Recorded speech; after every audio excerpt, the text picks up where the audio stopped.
सो आज एक बड़ा इंपॉर्टेंट मैच था और जो दो टीमें खेल रही थी उनके अलावा बहुत सी टीमों के लिए बड़ा इंपॉर्टेंट मैच था। तो उसके बारे में बात करते हैं। जिम्बाब्वे वर्सेस वेस्ट इंडीज़ का मैच था और वेस्ट इंडीज़ ने क्या बैटिंग की है वेस्ट इंडीज़ ने।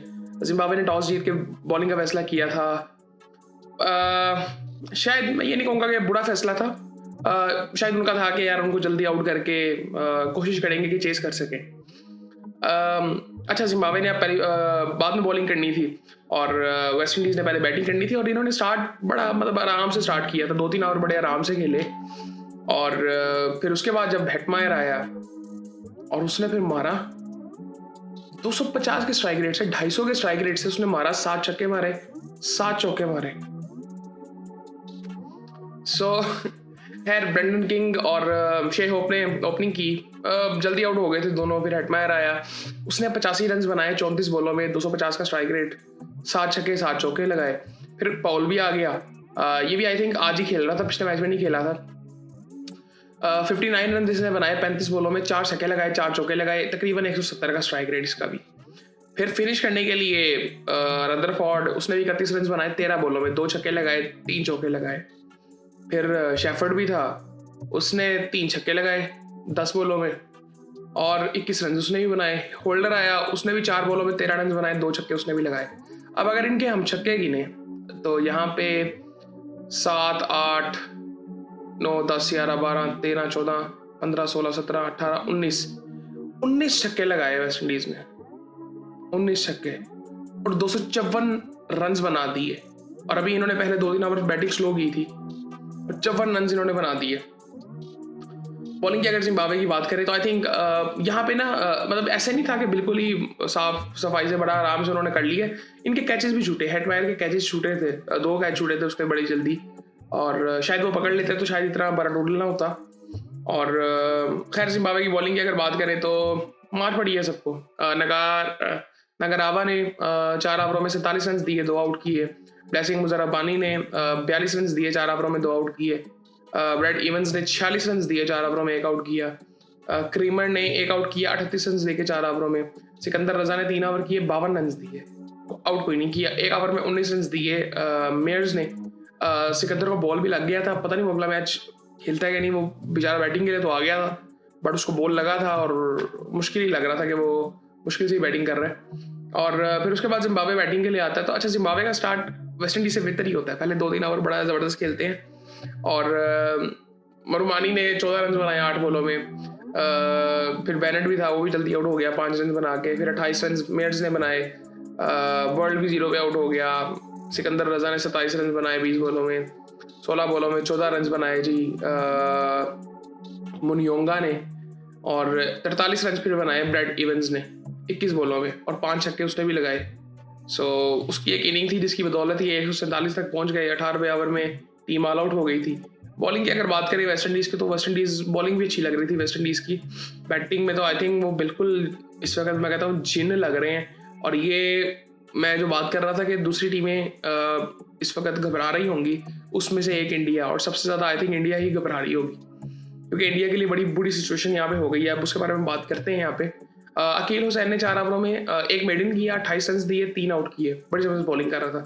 फोर्ड ने 3.4 ओवर्स में 27 रन देके 2 आउट किए। 4 आउट किए गुदाकेश मोती ने 28 रन देके, 1 मेडन उसने भी किया 4 ओवरों में। और शेफर्ड जोसेफ ने 3 ओवरों में 35 रन देके आउट कोई नहीं किया। जेसन होल्डर ने 3 ओवरों में 25 रन देके 1 आउट किया। अच्छा, यहाँ पे अगर थोड़ा सा देखें ना अब ज़रा टेबल को, क्योंकि टेबल ही इंटरेस्टिंग हुआ पड़ा है। बाकी तो कुछ इतना ख़ास अगर हम बात करेंगे भी तो कुछ नहीं है। अच्छा जी, यहाँ पे अगर ये ग्रुप 1 की बेसिकली टीमें थी, वेस्ट इंडीज़ और जिम्बाब्वे। इस वक्त जो सूरत हाल है ना, वेस्ट इंडीज़ टॉप पे है, 1 मैच खेली है 1 जीत गई है। साउथ अफ्रीका 1 मैच खेली है 1 जीत गई है। इंडिया 1 मैच खेली है 1 मैच हार गई है। लेकिन इंटरेस्टिंग चीज़ ये है कि इंडिया का रन रेट बहुत बुरा है इस वक्त, उसको रिकवर करना बड़ा मुश्किल काम है। ठीक है, सो अब यहाँ पे अगर देखें ना, फॉर एग्जांपल आने वाले टाइम में जो एक इंपॉर्टेंट मैच है ना, वो वेस्ट इंडीज़ का और साउथ अफ्रीका का है। अब इंडिया ये चाहेगा कि ये 2 टीमों में से एक टीम तो जीते। फॉर एग्जांपल इंडिया अब फॉर एग्जांपल वेस्ट इंडीज का रन रेट बहुत बेहतर है, तो इंडिया के पास चांस ये है कि अब इंडिया साउथ अफ्रीका से तो हार गया हुआ है, तो इंडिया ये चाहेगा या तो साउथ अफ्रीका हारे और इंडिया अपने 2 मैचेस जीते और साउथ अफ्रीका का रन रेट बहुत बुरा हो, या तो जो भी अगर वेस्ट इंडीज हारती है तो वो भी बड़े मार्जिन से हारे ताकि उनका रन रेट भी नीचे आए, ताकि इंडिया बेहतर कर सके। क्योंकि अगर ये ऐसा नहीं होता ना, अगर क्लोज मैच होता है तो ये इंडिया के लिए कोई अच्छी बात नहीं है, क्योंकि फिर आगे अगर 2 मैचेस साउथ अफ्रीका और वेस्ट इंडीज भी जीते और 2 मैचेस क्या कहते हैं इंडिया भी जीता हुआ, तो रन रेट का इनका मसला बढ़ जाएगा और ये रन रेट से भी बाहर हो जाएंगे। पाकिस्तान की अगर बात करें, पाकिस्तान वाले ग्रुप 2 की, उसमें इंग्लैंड, न्यूजीलैंड, पाकिस्तान और श्रीलंका है। न्यूजीलैंड और पाकिस्तान को 1-1 पॉइंट मिला हुआ है, एक मैच इनका आपस में जो था। इंग्लैंड 1 मैच खेला है, 1 जीता है, 2 पॉइंट्स हैं उनके। पिछले मैच में उन्होंने बॉलिंग अच्छी की थी, बट श्रीलंका 1 में से 1 हार गया हुआ है। अब यहाँ पे बड़ी इंटरेस्टिंग चीज़ है, कल पाकिस्तान इंग्लैंड का मैच है, पाकिस्तान को ये मैच जीतना पड़ेगा और पाकिस्तान अगर कल का मैच जीता तो पाकिस्तान के काफ़ी चांस हो जाते हैं कि पाकिस्तान क्वालिफाई करेगा, क्योंकि फिर इंग्लैंड का जो मैच है ना वो एक न्यूजीलैंड के साथ रह जाएगा और वो बड़ा इंटरेस्टिंग मैच होगा। और अब यहाँ पे अगर देखें तो पाकिस्तान और न्यूजीलैंड, यहाँ पे स्ट्राइक रेट का अभी कोई इतना इशू आ नहीं रहा अभी तक फिलहाल, लेकिन कल वाला मैच बड़ा इंपॉर्टेंट है। पाकिस्तान और इंग्लैंड का जो है, पाकिस्तान के चांसेस हैं, लेकिन अभी मैं देख रहा था कि बैटिंग विकेट की तरफ फोकस किया जा रहा है कि शायद हाई स्कोरिंग मैच हो सकता है। पालेकेली में ये मैच है और देखते हैं क्या होता है, लेकिन ये इंडिया के लिए यहाँ पे आई थिंक बड़ी मुश्किल सूरत हाल हो गई है, क्योंकि रन रेट बहुत बुरा है, बहुत बड़े मार्जिन से हारे थे। और मैं एक बात आपको बता दूं कि जिम्बाब्वे को भी हल्का नहीं लेना चाहिए। आज अगर जिम्बाब्वे ने 2 कैच शुरू में पकड़े होते, 1-2 कैच जो इन्होंने छोड़े थे, तो ये सिचुएशन थोड़ी सी डिफरेंट हो सकती थी, शायद इंडिया के लिए थोड़ी सी बेहतर भी हो सकती थी, क्योंकि फिर मुझे नहीं लगता कि फिर 254 तक ये पहुंचते, क्योंकि उसने बड़ी ज़बरदस्त इनिंग खेल दी थी हेटमायर ने। फिर अगर ये 200 तक भी पहुंचते तो जिम्बाब्वे अगर 150 तक पहुंचा है तो मे बी ये इससे बेहतर भी करते, और अगर 150 तक भी पहुंचते तो फिर भी बहुत फ़र्क था। यहाँ पे वो 107 रन से जीते हैं, तो वो मार्जिन आधा हो जाता, तो इससे बहुत फ़र्क पड़ता। और बाकी आई थिंक ठीक है, कल मैच बड़ा इंपॉर्टेंट है पाकिस्तान इंग्लैंड का। बारिश नहीं होनी चाहिए आई थिंक, मैं कोई मतलब बारिश के हक में वैसे हूँ नहीं, लेकिन वो कहते हैं ना कि एक वो कुदरत का निज़ाम अब आ चुका है, इसमें जो आई थिंक मुझे लगता है कि इस पर फोकस होना नहीं चाहिए, और ये माइंडसेट भी नहीं है वाला होना चाहिए कि जी कुदरत के निज़ाम पे सारा कुछ छोड़ दो, आपने अपनी मेहनत क्या करनी है। पाकिस्तान ने बहुत ब्लंडर कर दिए थे पिछले मैच में, जो मैच हुआ नहीं कि जिस तरह उन्होंने टीम चूज़ की थी। अबरार बाहर बैठा हुआ था, नहीं बिल्कुल नहीं, आई थिंक अबरार को खिलाना पड़ेगा हमें।